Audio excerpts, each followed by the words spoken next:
1942, 93 rue Lauriston, 16e arrondissement de Paris. Sur le visage de sa victime, la Maurice discerne les prémices de la fin. Elle le sait d'autant mieux qu'elle se souvient des mourants qu'elle a assistés durant la Grande Guerre lorsqu'elle était brancardière. Des ventres ouverts, des entrailles répandues dans les tranchées, mais jusqu'à la fin, ils refusaient tous de croire à leur propre anéantissement. Celui-là, beau gosse brun aux yeux de velours, ne fait pas exception.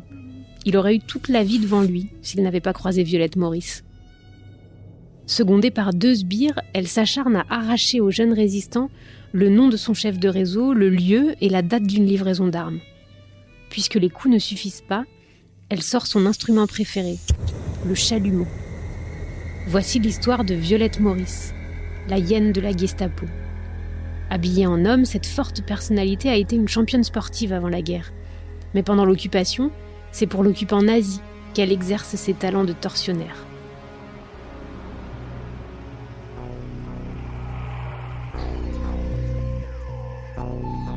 Ça m'intéresse Histoire vous embarque dans la psyché détraquée des pires femmes criminelles de l'histoire.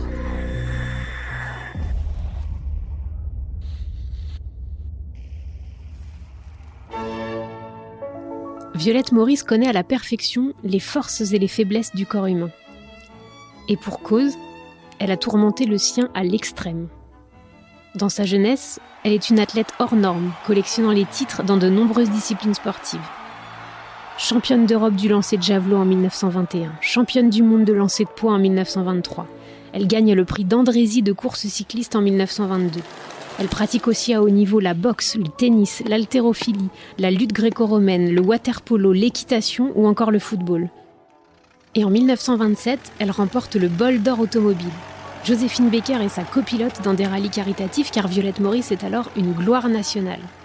Mais ses prouesses sont entachées de scandales. Elle est accusée d'abus sexuels sur ses compagnes de vestiaire, ce qui l'exclut des premiers Jeux olympiques ouverts aux femmes en 1928. De rage contre ce sexe que la société préfère faible, elle décide d'aller plus loin que n'importe quel homme. 1 an plus tard, en 1929, Maurice se fait faire une ablation des seins. « Il me gêne pour piloter pendant les courses automobiles. Coupez-moi donc ça et qu'on n'en parle plus. » Au début des années 30, elle essuie plusieurs revers. Son corps trop sollicité commence à la lâcher, elle présente des signes d'épuisement. Et en 1932, le magasin d'accessoires pour automobiles qu'elle avait ouvert pour assurer financièrement ses arrières périclite. Violette est très mauvaise gestionnaire. Un banquier rachète sa société. Il est juif et arrive à point nommé pour devenir le bouc émissaire de la Maurice. Cet échec stimule ses pires instincts et désigne un exutoire idéal, la communauté juive. Violette Maurice va décharger toute sa haine et rencontrer quantité de gens qui adhèrent aussi aveuglément qu'elle au fascisme et à l'antisémitisme. En ces temps troublés, ses prises de position radicales dans tous les domaines n'attendent que d'être exploitées. En 1936, elle accepte d'être invitée avec d'autres gloires de l'athlétisme français aux Jeux Olympiques de Berlin.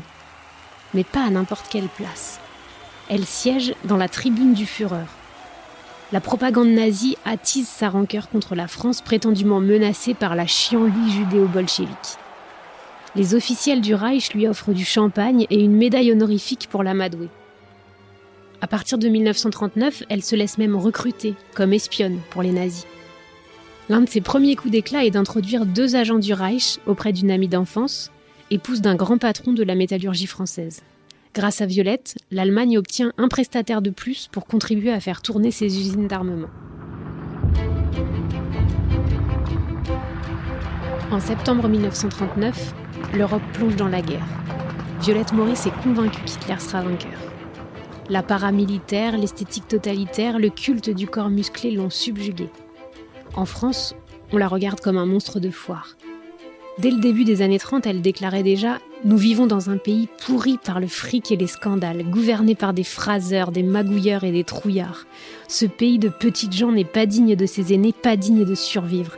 Un jour, sa décadence l'amènera au rang d'esclave, mais moi, si je suis toujours là, je ne ferai pas partie des esclaves. » En Allemagne, on applaudit ses convictions populistes et on l'honore d'une considération factice pour mieux la manipuler. Violette Maurice est flattée. Le stratagème fonctionne. Dès le début de la Seconde Guerre mondiale, elle a choisi son camp. Au matin du 14 juin 1940, le drapeau à la croix gammée est hissé au sommet de l'Arc de Triomphe. Les Allemands sont dans Paris. La Maurice, plus frénétique que jamais, fréquente les salles de boxe. À l'époque, beaucoup de ces espaces sont infiltrés par le milieu. Elle y croise donc quelques truands qui cherchent à profiter des événements. En mars 1942, elle est recrutée par un repris de justice, Henri Chamberlain, dit Lafont, qui s'est mis au service de la Gestapo dans son QG du 93 rue Lauriston. Violette accepte de travailler pour sa bande de voyous sadiques et psychopathes.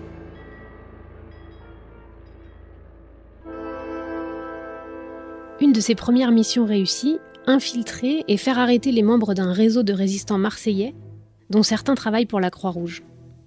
Elle y parvient en mettant en avant ses faits d'armes pendant la Première Guerre mondiale.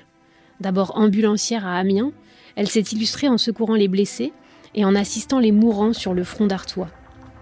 Ensuite affectée à un peloton motocycliste féminin, elle a bravé la mort et slalomé sous les obus pour ravitailler les poilus à Verdun. Son passé héroïque est une couverture idéale.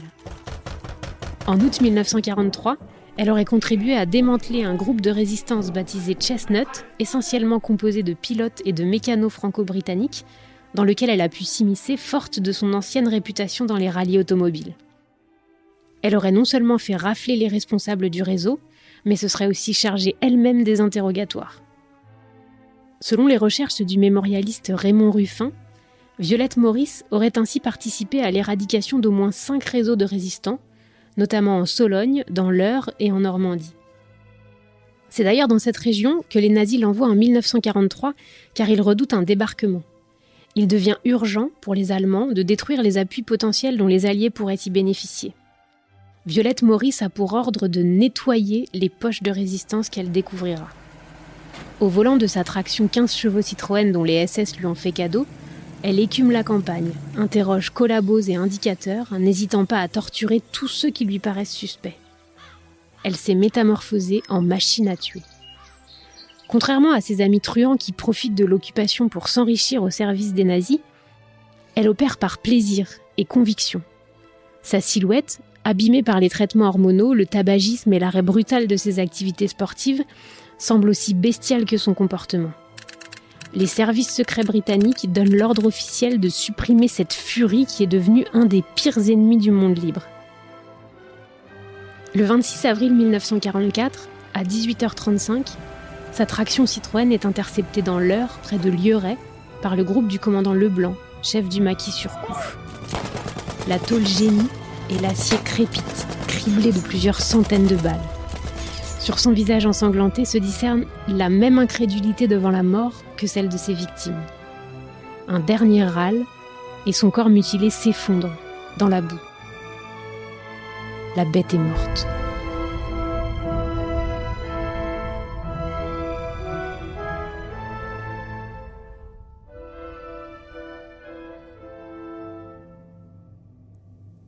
Bon, après les frissons, la réflexion. Véronique Chalmet, vous êtes auteure de Dans la tête des tueurs et journaliste spécialisée en criminologie.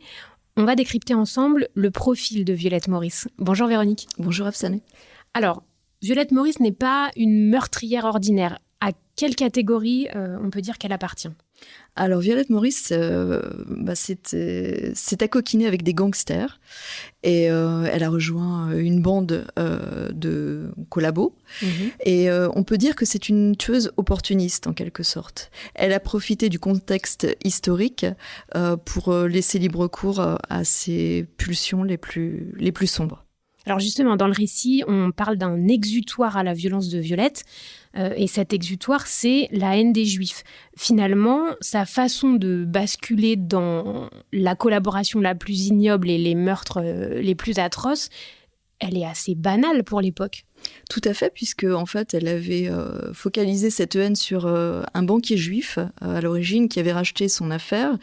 Et elle a donc reporté toute sa haine sur les juifs de manière générale, comme c'était beaucoup le cas à l'époque, puisqu'on les considérait quand même comme des boucs émissaires, on les accusait de tous les maux.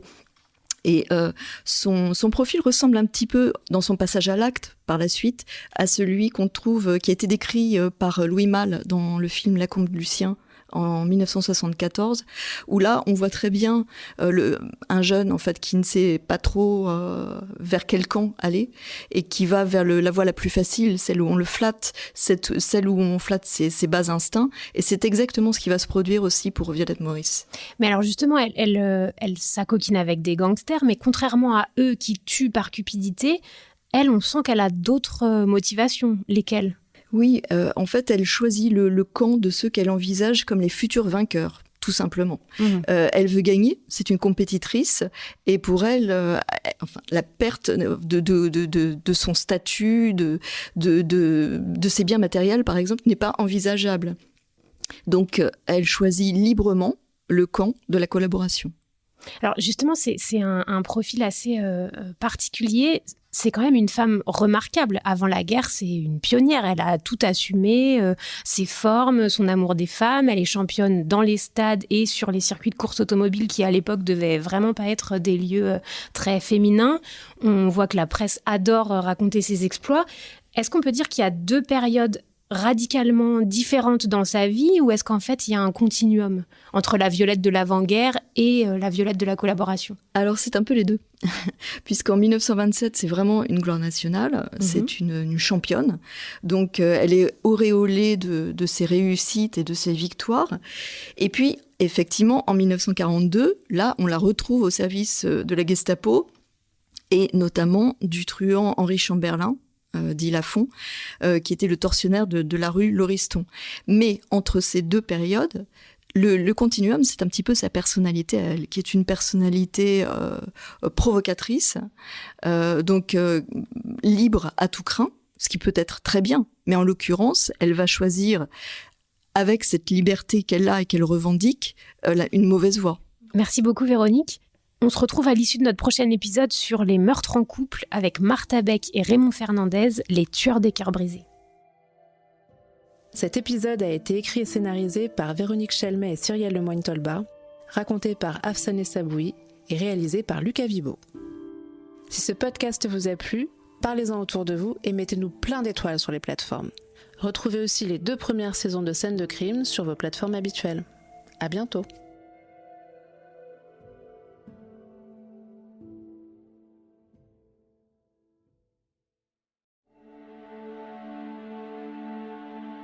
Lancez-vous dans une traque haletante et impitoyable à travers les Balkans avec La Vierge jurée, le nouveau thriller de Jean-Christophe Beaucou. Skander est une vierge jurée, une femme albanaise qui a choisi de devenir un homme et de prendre les armes. Marcus est un tueur à gages en quête de rédemption. Ensemble, ils doivent protéger un enfant des tueurs lancés à ses trousses.